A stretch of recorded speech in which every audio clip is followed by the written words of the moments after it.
Good afternoon, folks. Here for another constitutional talk. This painting behind me on these banners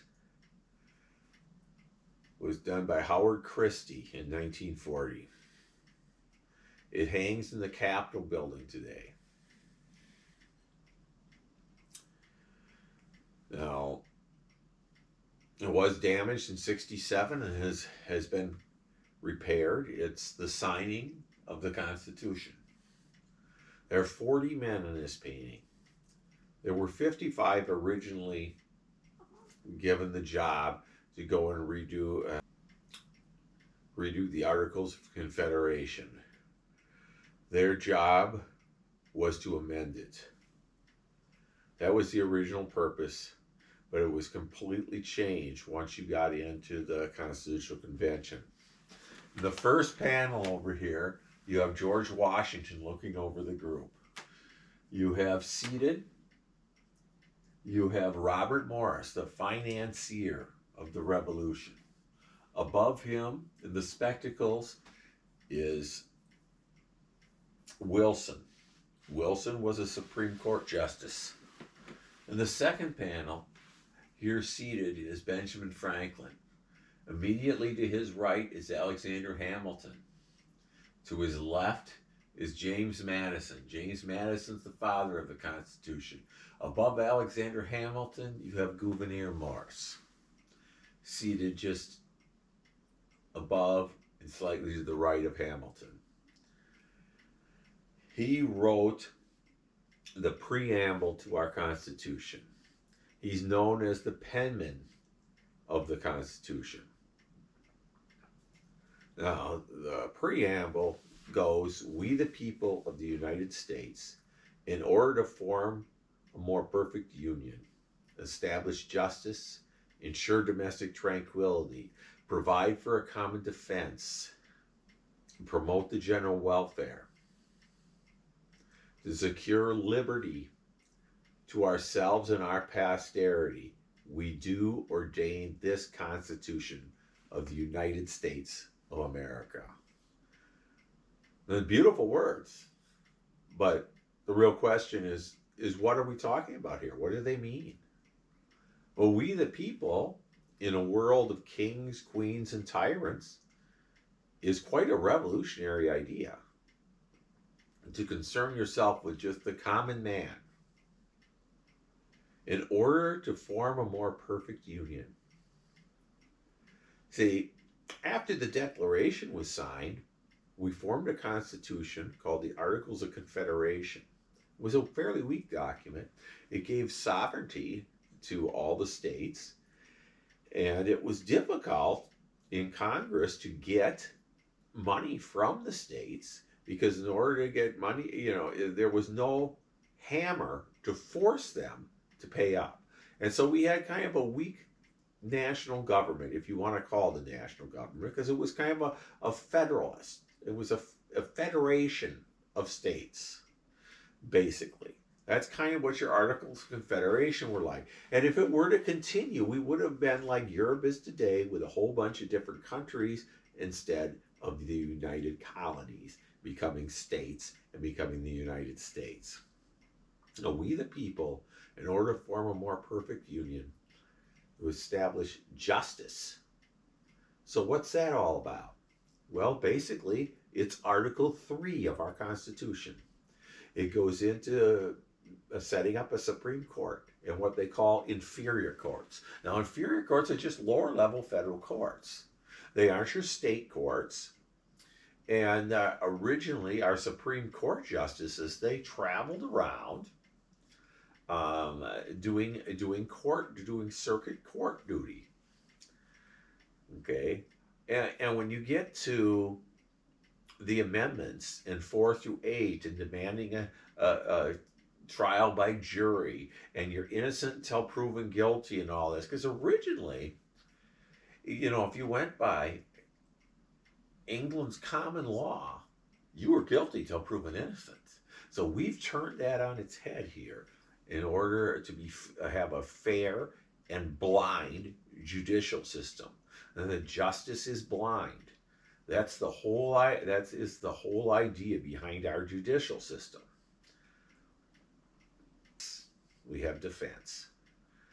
And the Constitution allows you to build up an army temporarily for 2 years.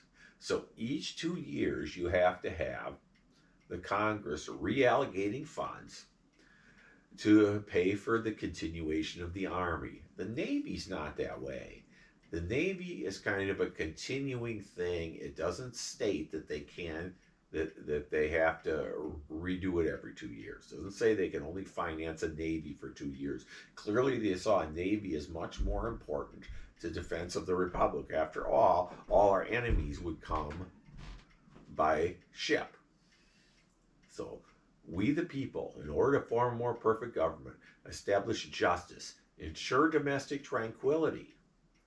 So, what is domestic tranquility? Well, it means that we live in harmony with each other, in peace, with no violent insurrections, no riots, no crime running amok. That we're all allowed to live in a decent way. So when we get to the general welfare, we aren't talking about a welfare state. What we're talking about is what's good for all of us, the general welfare of humanity. Of course, we're only talking about the United States. But so if you are going to pass laws, they would help everyone. So the first Article 1 has the congressional branch, and so they're allowed to pass laws. The executive branch has to sign off on them. If he doesn't, then it has to go to a possible override. So that's kind of what we're talking about when we're talking about the general welfare. So we the people, in order to form a more perfect union, establish justice, ensure domestic tranquility, provide for a common defense, to promote the general welfare, to secure liberty to ourselves and our posterity, do ordain this Constitution of the United States of America. So those last two lines talking about liberty, that's why we've established a government. That's why we got away from Europe, why we got away from England, because we had a king that had become a tyrant. And following the Declaration of Independence and the Articles of Confederation and their failure to have a strong central government, and that's what these men here were doing. They were working together in concert, each state only having one vote.